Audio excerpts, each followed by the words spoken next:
Welcome to Missions Life, where we share resources and encouragement for current missionaries, future missionaries, and those praying for missionaries. Missions can be hard, and we want to help you face the challenges of life, leadership, and ministry. We want your life to bear fruit for the gospel wherever you are. I'm Kyle Ferran, here with my co-host and wife, Heather. Welcome to the podcast today. Today on the podcast, we have with us Amy Medina. Amy spent almost half her life on the continent of Africa, first as an MK in Liberia, and then 16 years in Dar es Salaam, Tanzania.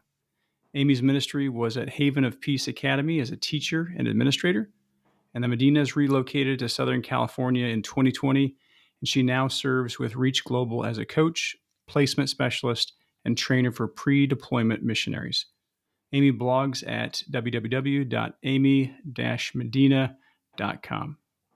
Amy, welcome to the podcast today, and we're looking forward to our conversation about transitions, something that all missionaries must face. And before we jump into the questions, I just want to give you an opportunity to hear a little bit about your missions journey. Sure. Well, thanks for having me, Kyle and Heather. It is fantastic to be able to talk to you today. Missions has kind of been in my blood for pretty much my whole life. My parents became missionaries with SIM when I was 6 years old. So we moved to a huge mission compound in Liberia on the west coast of Africa. And I lived there for probably the majority of my childhood. And we were on home assignment when I was in 8th grade and planning to go back to Liberia for all of high school. But then the Civil War started, and so we couldn't go back there. So that was pretty devastating. And then we moved to Ethiopia and spent a year there. I went to boarding school at RVA. And then a war started in Ethiopia. And so we had to leave there. Ended up back in California for the rest of high school and college. But then God took me to Tanzania with my husband, Gil, a year after we got married. And we served there with Reach Global from 2001 until 2020. So pretty much most of our married life really was spent there. Wow. And then relocated back to Southern California in 2020. Very good. Well, thanks for sharing that. It's quite a few transitions there. Yes. Yeah, transitions is kind of the topic that we're going to lean into today. And I'm just going to jump in with a really heavy question. So what do you see has been the most challenging parts of leaving the mission field? And you can talk about, whether from childhood transitions or as an adult when you're transitioning back to the States. Yeah, no, that's a great question. And I feel like when we moved back to the States in 2020, that really was probably the biggest transition that I've experienced, in the sense that all of the other times in my life that I transitioned, I was planning on returning to the mission field. So it was always just sort of a temporary, well, I'm here for now, but then I'm going to go back. And when we returned in 2020, we knew that it was going to be for the foreseeable future. Obviously, if God calls us back overseas again, my husband and I would be thrilled. We came back to the States really for the sake of our kids. Our kids are adopted. They don't have a sense of belonging in the States. We felt like they needed to come, if we were going to give them our citizenship, that they needed to actually come and live here and put down some roots here before they started college. So we are here for the foreseeable future. If our kids launch well and are independent of us in the next 10 years, that's fantastic. We will consider going back overseas, but it's definitely not something that's on the table right now. So coming back this time was for sure the most dramatic transition in that sense, where it was like I was leaving behind that life and then starting a new life here. So yeah, it was definitely not easy. I would say that it took a good 2 or 3 years before I could say that I felt like I had fully transitioned. It was not a quick process. And I think there was a lot of layers to it. On one sense, transitioning back to the States felt very similar to making a transition to a new country. When I moved to Tanzania, I went through culture shock. Even though I had lived in Africa as a child, moving to another country that I hadn't lived in before as an adult was a completely different experience. I went through a lot of culture shock. And I think that coming back to the States in 2020 was similar in that regard. Through a transition to a new country, you have no muscle memory anymore. So you have to completely relearn how to do things. Everything feels like it takes so much effort and mental energy.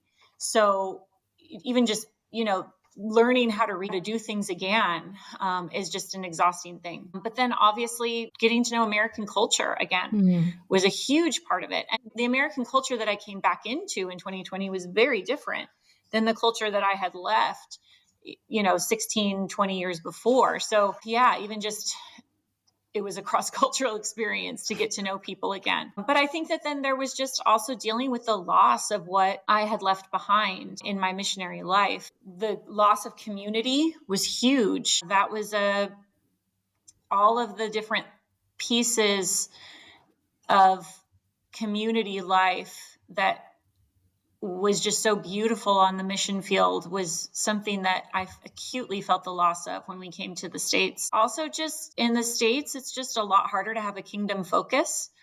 So that was also challenging to say, okay, how do I still live in this culture where everything is convenient and comfortable and it is my passport country, but still have that sense of kingdom focus that I had overseas. I think another thing that's been really challenging this time around is just watching my kids wrestle through these things and watching my kids get lured in by the American idols, of comfort and possessions and that kind of thing. And just seeing them get pulled into that, like the things that I always was happy to be away from when I was overseas. And to see my kids get lured by those things has definitely been a challenge. Absolutely. Yeah. I think we forget a lot of times how quickly cultures move when we're not there watching them or being a part of the shift in cultures. Even from furlough to furlough, you can come back and things have changed. Can't even imagine what it would be like, 20 years to then transition into a culture that's changed so dramatically. Yeah. So how has God encouraged you through this transition time? Yeah, so many things. Really, I can look back and I can just see God's hand in all of it. We actually had a pretty traumatic transition from Tanzania. We had been planning to transition back to the States in July of 2020. That had been the plan for probably 18 months before we actually came. So we were planning on returning to the States that year.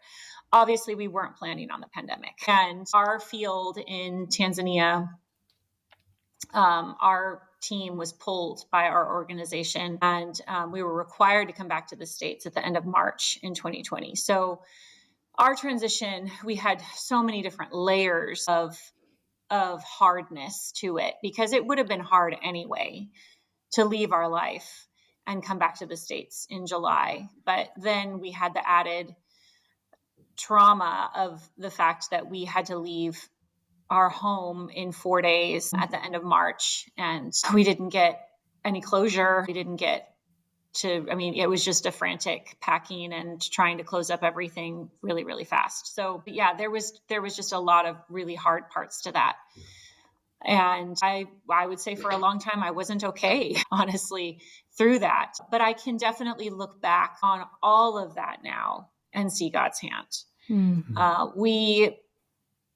When we came back, we didn't know where we were going to live. We didn't have jobs yet. Gil and I were in the process of applying for jobs. And at that point, we were especially looking at schools. My husband is a teacher, was also at the time also applying for teaching jobs, and no schools were hiring in April of 2020. That's for sure.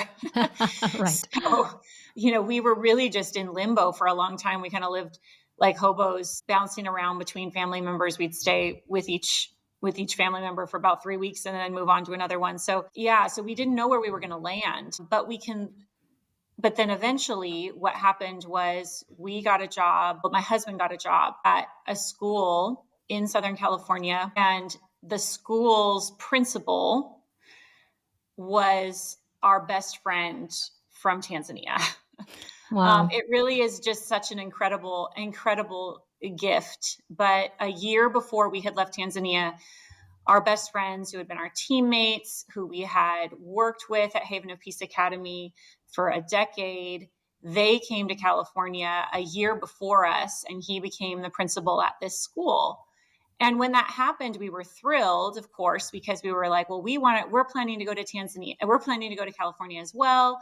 And so we'll be able to see you. And our kids were like, we got to go to the same school as them. And we were like, guys, really, what is the chances of that are really small, don't get your hopes up. Like, there might not be a position that fits us. And then that's exactly what happened. At the end of the school year in the spring of 2020, there was a position open. There was one position open, and it happened to be what Gil was qualified to teach. And so he was hired, and we ended up in a city that is not far from family and is where our best friends are. And that, I still marvel at that. I still say, God, how did you even manage to make that happen? So there are so many things where I can say, God, you just blessed us so much during that. And I want to kind of clarify when I say this, because I know that there's probably people listening to this who would say, well, God didn't provide those things for me in my transition, and so I don't want to say that those specific things are always a promise. And I could go back and also list all of the unanswered prayers, all of the things that I desperately wanted that were so hard, and just really, really hard things that our kids went through during that time, and prayers that just seemed to hit the ceiling. But I think that my tendency, and probably many people's tendency, is to just look at all of the things that God didn't do, all the prayers that he didn't answer, instead of focusing on, yes, but look at all the things that he did, and look at all the ways that he did bless us during that time. So I just want to make sure that you can hear both sides of this, that yes, God provided for us in incredible ways, but that doesn't mean that it was necessarily easy or that it all went exactly the way that I wanted it to. But, a rear view look back on the last 4 years just shows me so many ways that I can see God's care and love in the midst of so much hard. It's really good. Something that God's been encouraging me with recently is that we need to surrender our definition of good. So many times we have an idea of what we think good is, and God sometimes has a better idea. And as we surrender that definition of good, it allows God to fill that space and just to be able to provide us with what He knows we need and is best in the long run. And we sometimes we see a lot of those things, but sometimes we miss. We don't always see how He's going to work out all those details until eternity. So it's neat but it is neat to see the bits and pieces that we get to see, and just to understand that the rest of them are good, even if they don't feel good right now. Good for our eternity. So that's really neat to hear how God's worked there in your guys' lives. You mentioned that you left Tanzania so abruptly, and all the trauma that can bring. And while yours was a pandemic, someone else might be a civil war, or a sudden illness, or a death in the family. I mean, there's so many things that in any one of these countries could take us off the field quite quickly. Do you have any advice for families that might be finding themselves in a sudden transition? Or what would you say to yourself 4 years ago? Yeah, it was a really hard thing I think it'd be hard for anybody, but it was especially hard for me with my personality, because I am the kind of person who wants to do things right. I want you to tell me what to do, and then I'm going to do it correctly, and I'm going to do it well. And I don't like to do things halfway. I don't like to do things spontaneously. Like, I like it to be well planned out and have all of my ducks in a row. And in a sudden transition, you get none of that. I had read Amy Young's book, Looming Transitions, which I highly recommend. It's a fantastic book. And, I had read that and probably completed it, I don't know, a month or two before we had to leave. And I can just remember thinking, like, I can't do any of this. I can't do any of the, they talk about build a raft, which I'm not even going to remember what all of that acronym stands for, but it's all about having this really beautiful transition where you leave one place and go to another. And I was like, I can't do any of those things. We can't say goodbye properly. We can't process these things with the kids. And there were just so many things that we couldn't do. And so in some ways, the advice is, well, you just hang on for dear life, because there's just not a lot of other options. But I think now, if I was to talk to another family going through that, I would say you have just got to give so much grace. You got to give grace to yourself, because you're not going to do everything right. You are going to fall apart. You are going to have emotional responses that you regret. You have to have grace for yourself. You have to have grace for your kids, for your spouse, for whoever it is that you're staying with, because most likely you are going to be staying with other people when you're in that kind of transition.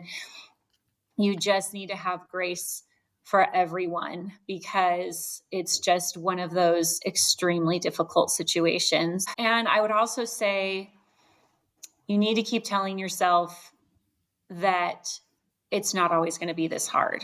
It will get better. It's probably going to take a long time, but it will get better. And you need to be patient. And I think that was one thing that I really felt God telling me during that time was that I just wanted all the hard stuff to be over. I wanted us to be settled. I wanted my kids to feel settled. I wanted them to have friends. I wanted us to have community. All of these things that I just craved. And God, still small voice, was saying, you just need to be patient, because all of those things take time and you can't just quickly manufacture them. And so I think that patience and grace really were the most important things that I needed to know in that time. And this is true of any transition, honestly, because there's always going to be heightened emotions. There's always going to be hard things in it.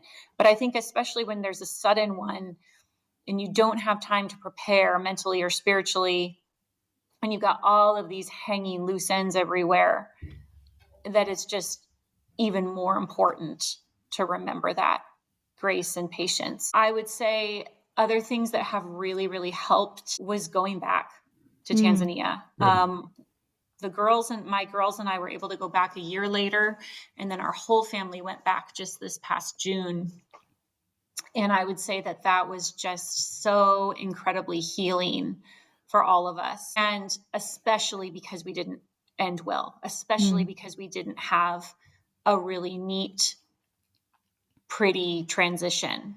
I think that being able to go back and just feel like, oh, now we can have those slow conversations and we can say goodbye properly and we can visit the places that we loved and all of those kinds of things, that I think that just brought so much healing to myself, but also to my family. So I know that that's not always possible. It's expensive. And especially if you don't have a ministry budget available to you anymore, going back is not always an option. But I would absolutely encourage any family who's had that kind of transition to say, make it a priority to be able to go back and just tie up those loose ends a little bit neater than when you had to leave. I remember so I was an MK also, and we had to leave. We came back for a furlough that ended up being, we never went back to Papua New Guinea. And so that was around ninth grade, but I was able to go back on a missions trip right before my senior year of high school. And that was very, very beneficial, just kind of a closure opportunity for me to be able to, say goodbye to the country and the people and things like that. So that was just to resonate what you were saying there, this how beneficial that trip back to the country is when you've had a rapid exit, didn't get the opportunity to have a good transition out of there. So that's a great point there. I'm really glad you said that, because I think sometimes, especially from the receiving end, if churches or family members are listening to this and hear that sometimes I think there's an assumption that we're coming back to our home country. This is exciting, a fresh new start, that there's a lot of positive emotions that we're supposed to be feeling. And maybe those positive emotions will come, but there's also a space to kind of sit in some of this trauma and the sadness. And I've heard from other people that have transitioned back that sometimes they don't know if they can publicly share those emotions when they're finally back in the States, or feeling pressured to take on the positive emotions. And I think what you're definitely saying is, transition's a process. It's going to take a while and you're going to feel those heavy emotions. But I know that it's challenging sometimes to be back in America and still feel those heavy emotions, those longings for the country you were in, missing those relationships and people. Yeah, I think that's so important, Heather, for churches and supporters and families to understand, is that when a family returns back to the States, in a lot of ways, it's going to be just as hard, if not harder, than it was to move to the mission field. And it isn't just this, oh, everything's wonderful. Look at this. You're back home in the land of plenty. And yes, it is really nice to be able to, have Cheez-Its again or whatever. But that doesn't really fill the holes in your life of leaving a life in a country that you loved and felt like home, and just felt so much a part of your heart and vision for the world that you had.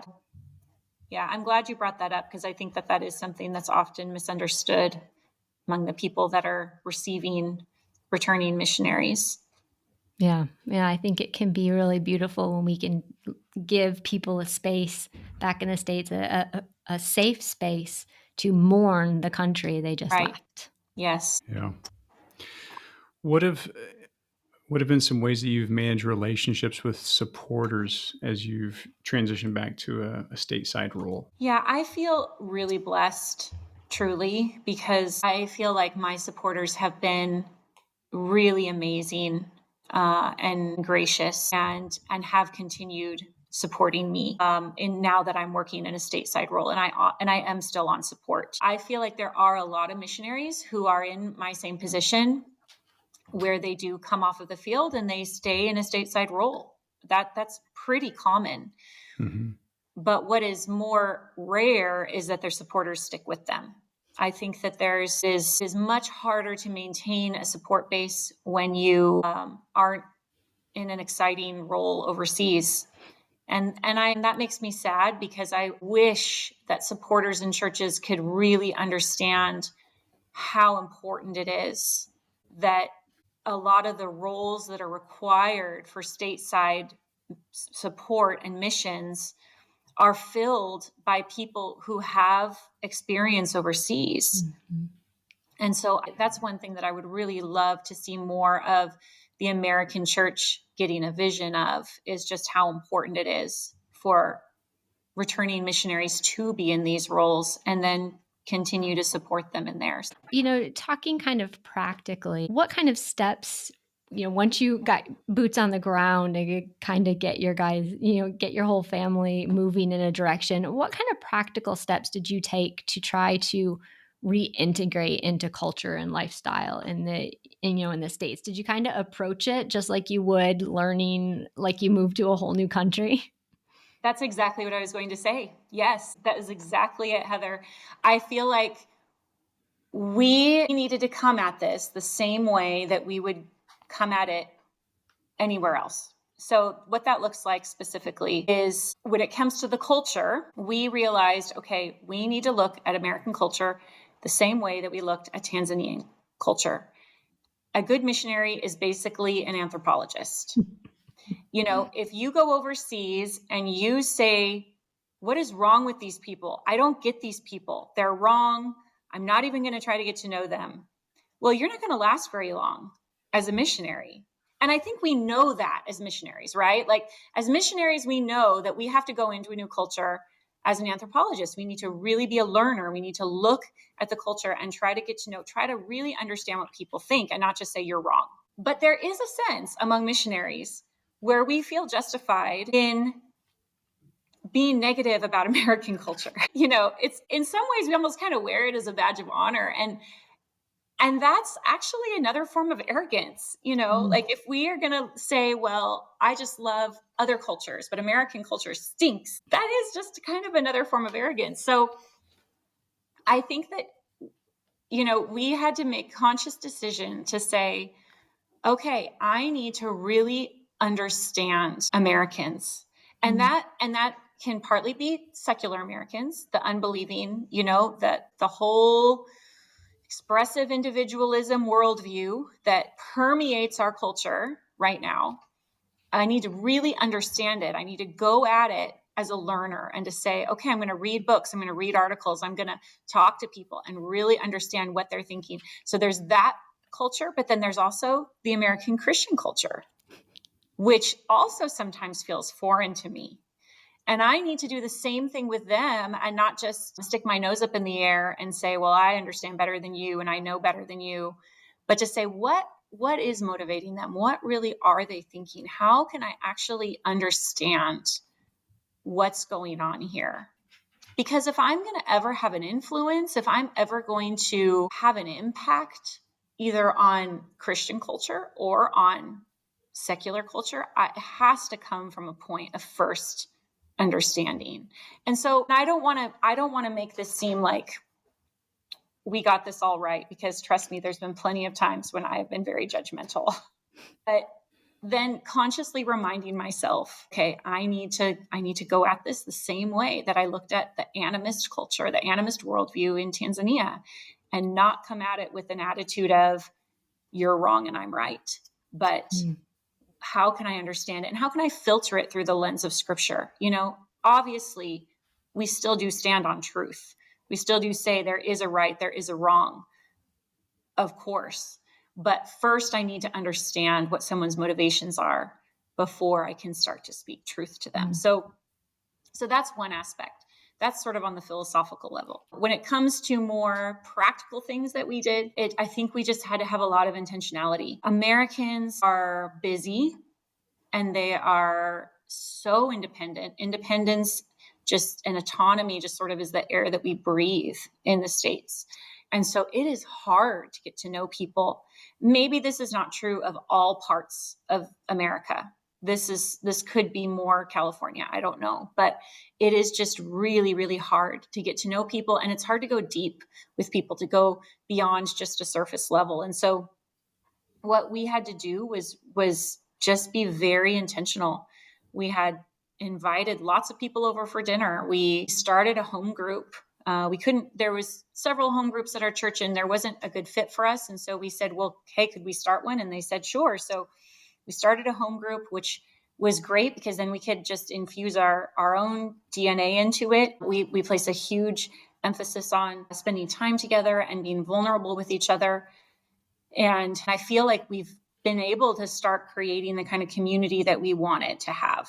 But it took a long time and it took a lot of intentionality. It didn't just happen. And I think that that's one thing that's very true about America right now, is that relationships often don't just start organically the way that they did when we were overseas. They have to be intentionally cultivated and sought after. And if we had just sat back and hoped that people would come to us, I don't know if we would have a community. I don't know if we would have meaningful relationships at all, because it's just such a hard thing to just happen. And so we had to be really intentional about it. So I think that those things have helped a lot in us just feeling like, okay, this is home now, and this is where we're supposed to be. Yeah, no, that's really good. I can see how that independence piece could really be a huge shift, especially from the cultures you've lived in over in Africa with a community feel and a bit more intentionality that way. Kind of a similar along the same lines, but what has helped your family find a sense of belonging in the U.S. after being abroad so long? I think the number one thing is just time. I Mm. mean, I think that these things just take time, but it does happen. I mean, just like when you move overseas and you feel like you're a fish out of water for such a long time, you just need to give yourself time to adapt. But it does happen. I mean, that's just it happens overseas and it happens here. So that's a big part of it. But definitely having a home group has helped. Having a group of people that we're investing in. I do want to add that I feel like this was especially difficult making this transition when our kids were teenagers or almost teenagers. And I mean, that's why often mission organizations will tell you, right, like don't go overseas if your kids are teenagers because it's too hard for them to make the transition. But then they don't tell you that that's not when you should come back to the state. There's never a good time to come back to the States, like that's not something we talk about. But and I mean, I do still think that it was the right time for us, but it was a hard time. And we had one in high school and two in middle school. Those are really hard times for kids to make transitions. So, and another part of it that was hard about their ages was that, when you transition and your kids are little, your kids are just sort of an extension of you, and you make friends with other families and you make friends with the families of your kids' friends. But when your kids are teenagers, that's right about the time when they want to have independence, and you don't do things together as families in the same way when your kids are becoming teenagers. So that was a big challenge for us, was trying to develop a sense of community and wanting our kids to be a part of that community at the same time that they were wanting to pull away. But wanting other adults to be in their lives, like not just peers, but to have other adults in their lives. So that was one thing with our home group. That was why we started our own, was because we wanted a home group that included the kids. We didn't just want one that was just for the adults. And that was partly because, a huge part of it was because we wanted other adults in our kids' lives.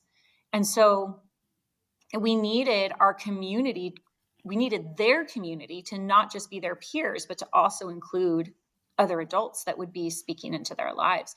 That's one thing that I mourn, is just that in Tanzania, we had all of these adults in our kids' lives who had known them since they were babies, who were investing in them as they were growing up. And then all of that kind of got broken off, and we had to start over again with bringing in other people that didn't have that history, that don't know them. So that was, for sure, that was a loss, but I still can see good things that have happened. That's really good.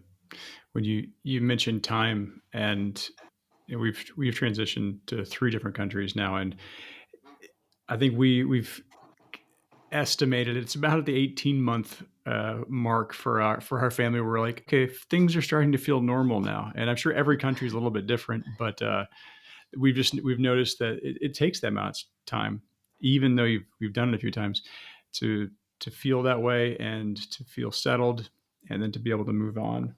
Yeah, Yeah. because you're reinventing what your family looks like in every way. What do you like to do on the weekends? Where's your favorite place to go to eat? What's the safety like? Every single part gets reinvented in transition. And you're right, the grace component and the time, and those are 2 very hard things to sit with. We a lot of times are very bad at giving ourselves grace, and we're also very bad at walking through the path, that valley that God might have us in. We're trying to climb out as quickly as possible. We don't do well sitting with uncomfortable. But as it keeps coming out in this conversation, that grace and that time is actually healing, I think, in so many ways, that gets you to where you need to be. Yeah. One other question that we wanted to ask, while on the mission field, being a missionary for you and your husband, it's not just your job, it becomes your identity. You're this foreign missionary, you live overseas.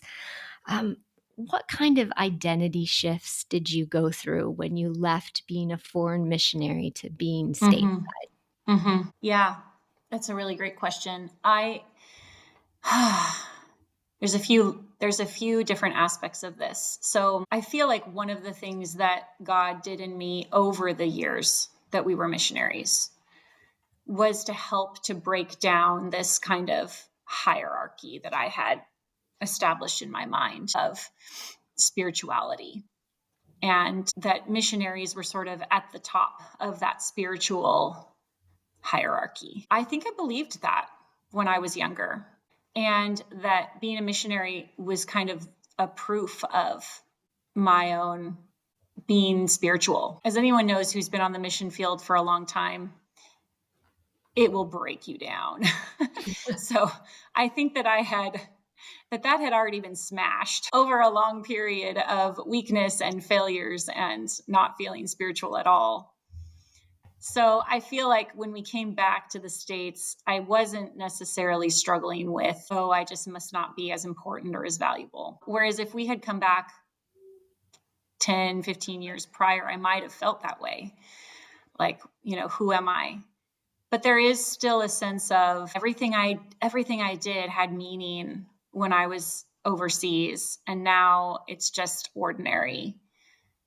But I think that working through changing my perspective to understand that it's really not different, it's really not supposed to be different, that I really am I still have the same God, I still have the same vision, I still have the same goals of the Great Commission, even when I'm living in the States, that has really helped me to not feel like I've lost that identity, because really it should be the same. There should not be any difference in the way that we see the world, whether we're living overseas or whether we're living in our home country. It really should be the same. But it's harder. It's harder to fight for that when you're not living in an environment where everything that you're doing is focused on building God's kingdom. There's so many more distractions and things to get our eyes off of that when we're in the States. But I think that another thing that was probably really hard for me in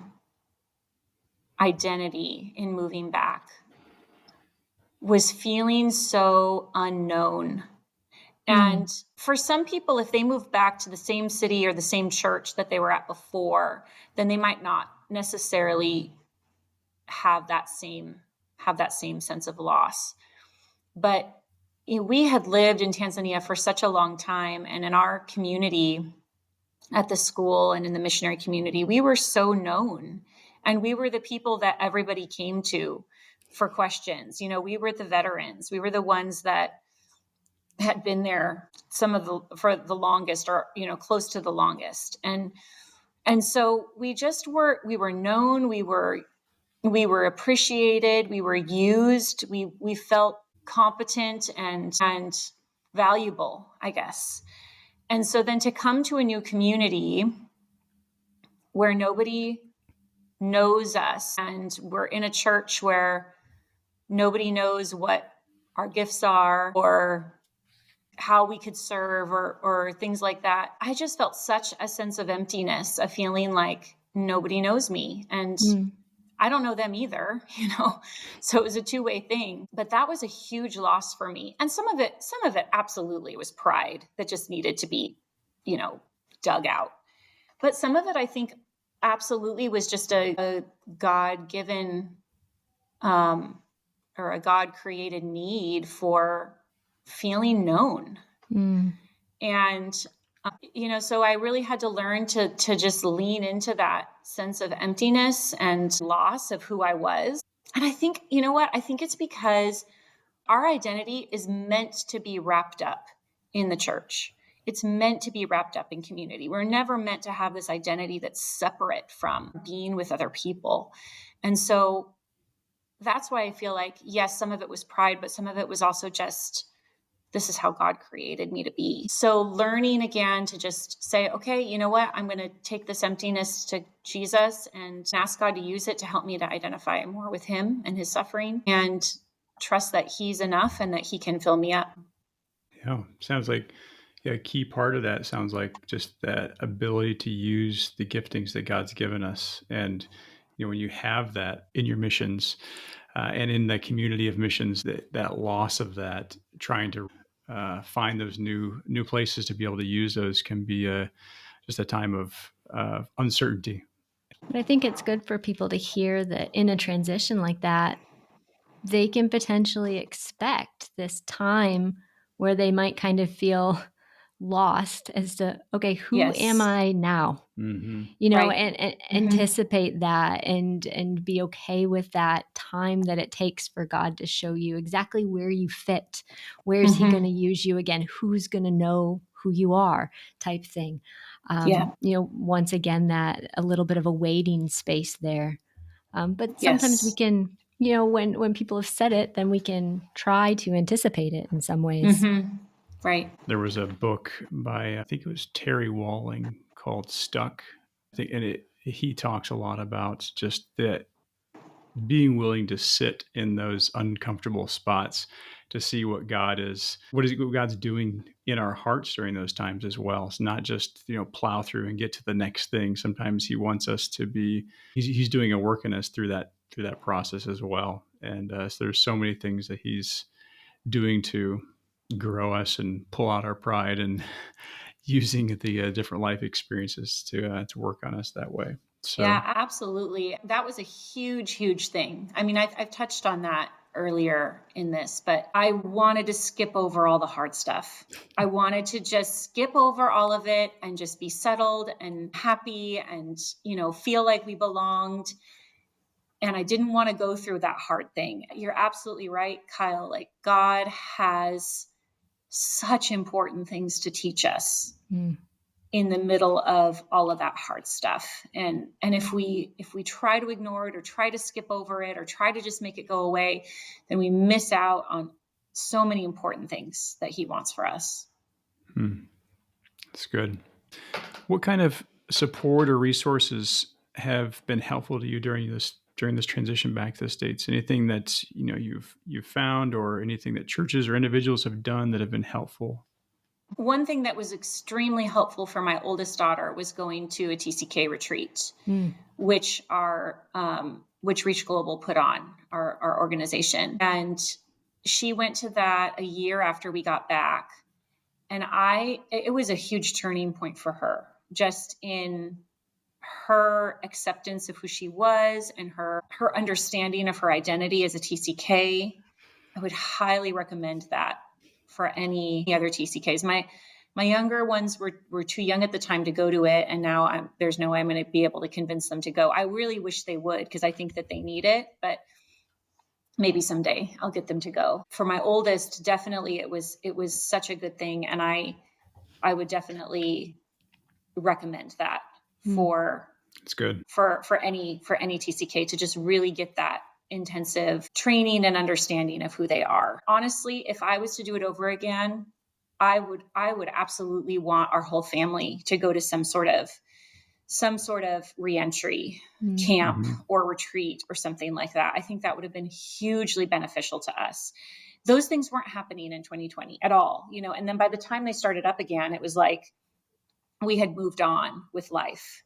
But I would absolutely recommend that for any family. And there's so many out there now, but especially for families like ours that are in such a huge transition, where we really had lived my kid's whole life overseas before coming back. That's what I would do, is I would go.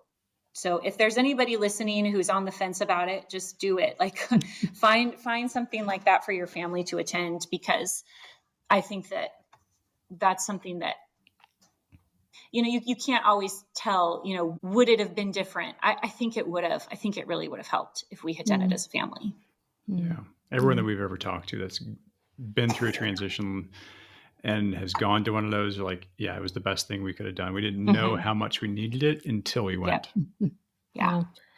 What advice would you give to a church that's receiving missionaries transitioning quickly? Yeah, they're going to need a lot of support financially. You know what? We had people giving us financial gifts even just personal gifts, not to our account, like just giving it to us personally. And that was such a huge help to us.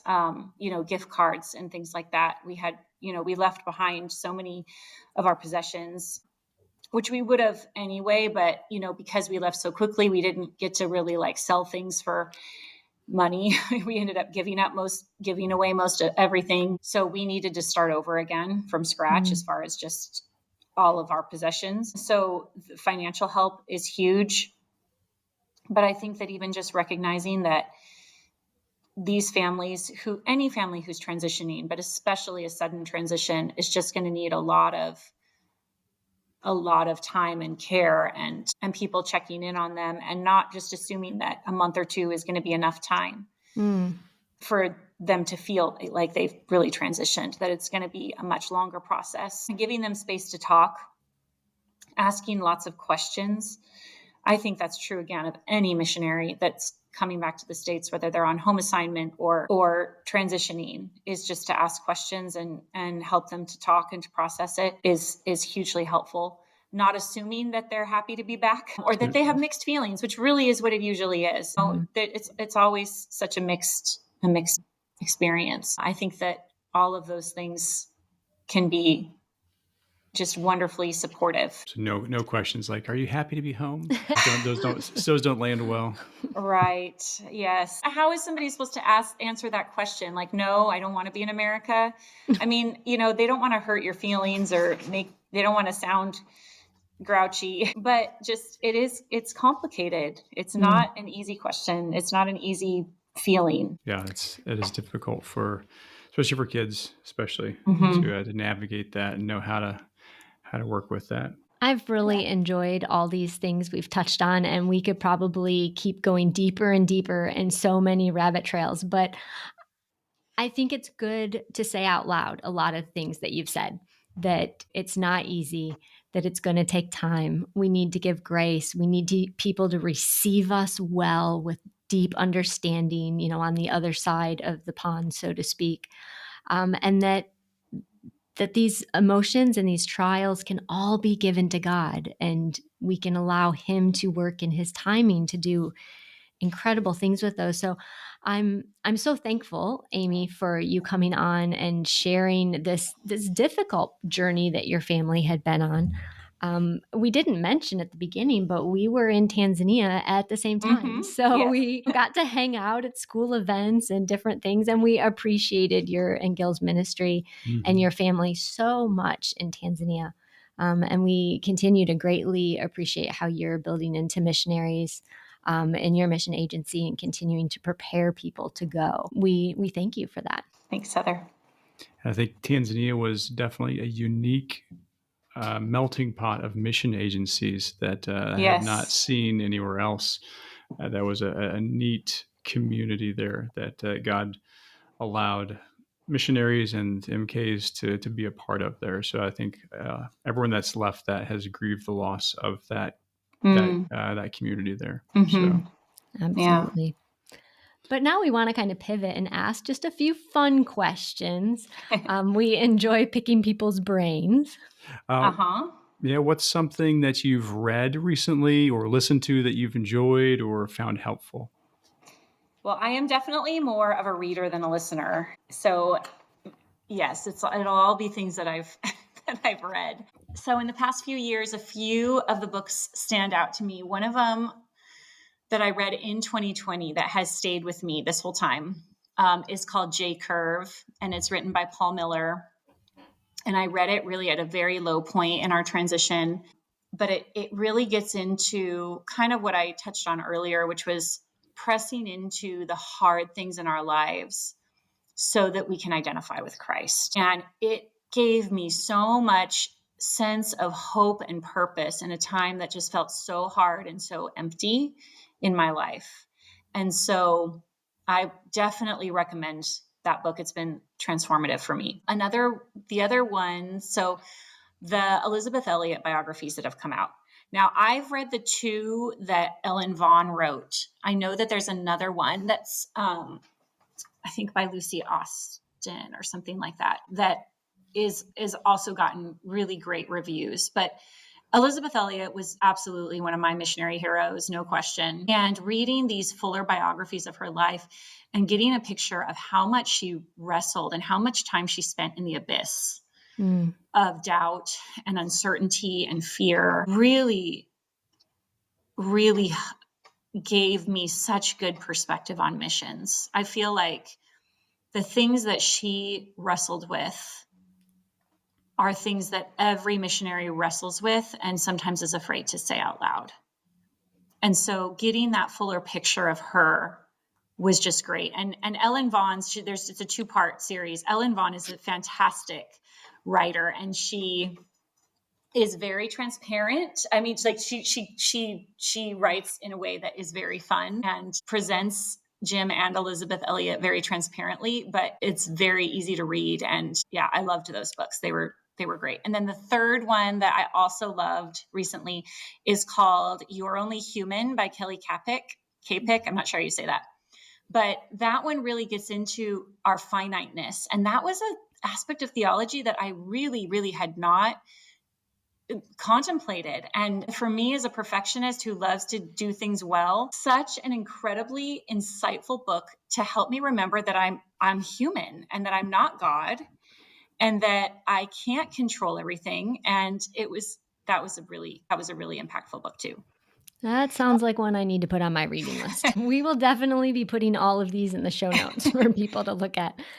But hey, what activities or hobbies do you and your husband like to do for you to stay energized and refreshed? When you told me to think about this question, I just had to laugh because, you know, we have 4 teenagers now. So our hobby is to drive people around. Like that's what we do with our time. In America, when you are a parent of teenagers, that's what you do is you drive people. So other than that, which is not necessarily my hobby of choice, I gotten into gardening and I have loved that. I am not very good at it. I kill a lot of things. I'm experimenting, but that brings me a lot of joy that my dad was always a gardener and in Tanzania, it was never something I got into. Maybe because I didn't have my own house, but now that we do have our own house, like I just really love to do that. So I will go out and putter in my garden quite often. And then Gil and I really love to watch movies that are like thought-provoking, that are like worldview type movies. And so that's often what we'll do when we have spare time, but that doesn't happen very often. I have this long list of movies that I want to watch with him. And I think of it as my empty nest list because I'm like, okay, maybe in 5 years we'll actually get to these movies, you know, because right now it's like maybe once every 2 months we'll actually watch one of these. But yeah, we love watching those. We recently watched a movie called Lars and the Real Girl, and it was from about 10 years ago. And it's fascinating worldview type movie. But I would definitely recommend that one. So occasionally we'll get to do that, but it doesn't happen very often. Can understand that. Well, is there a resource, tool, app, or life hack that you found helpful? So I recently discovered the website. So I've got a serious one and then a silly one. The recent one that I discovered that's super helpful, and maybe everybody knows about this, and I just recently found it, but it's a website called preceptaustin.org. Okay, so it is it's Precept Austin, and it's essentially a website where somebody amazing has compiled all of the commentaries associated with particular passages and put them together in sections. So you can like look up. So basically what you can do is you can look up a passage of scripture and then it'll show you like all the main commentaries on that passage. Wow. So instead of having to like go from commentary to commentary, it's got them all there in one place. Nice. So it's a fantastic resource if you're doing any kind of Bible study or writing or anything like that. So that's been a really great one. And then my silly one is my favorite app on my phone is estatesales.net. And now this is probably only for people in America because I don't know if it's international. It's probably not international. But if you live in America, estate sales are my favorite place to shop. And this app will tell me where they are. And so I don't go every weekend. It's maybe like once a month I'll go to estate sales. But yes, I love the fact that this app will tell me when the estate sales are coming up. Oh, that's fantastic. We better let our oldest know all Oh about that. dear, you may have unleashed the monster there. Is So, she a Oh, thrifter? oh my, Okay, absolutely. well then she's got to have this app. Oh, Yeah. she would enjoy that a ton. it's Oh, like no, that's a bad. garage sales on steroids there. Hey, we did her whole wedding I that know, way. yeah. That's There's, amazing. But yeah. oh, these are great. Thanks so much for sharing those with us. And we'll also put that book, Looming Transitions, in the show notes as well for people. Yes, and it Well, really is fantastic. Yeah, I would definitely recommend Looming Transitions. It's a great book. It's just for people who actually get to have a good transition. yes. Understand. Absolutely. For those of you who are listening and you'd like to check out Amy's blog, we'll put that in the show notes as well, so you can have a link to that as well. So thank you so much for being on today. This has been a great conversation, a lot of really good, helpful suggestions, and just sharing from your hearts. We appreciate that so much. Thanks for thinking of me. Thanks for the opportunity. It's great to talk to you guys, and yeah, happy to do it. Well, that's all for this show, and we want to thank you again for spending your valuable time with us today. If you enjoyed this episode, please consider taking just a moment and giving us a great review. Your review will help people find the podcast and allow these resources to encourage more people. If you took something valuable away from this episode, please share it with someone who would enjoy it. If you'd like to find the show notes, blog posts, and free resources for ministry and leadership, as well as some information on my book, Overflowing, visit kylefarran.com. That's KYLEFARRAN.com. Hope to see you soon on a future podcast.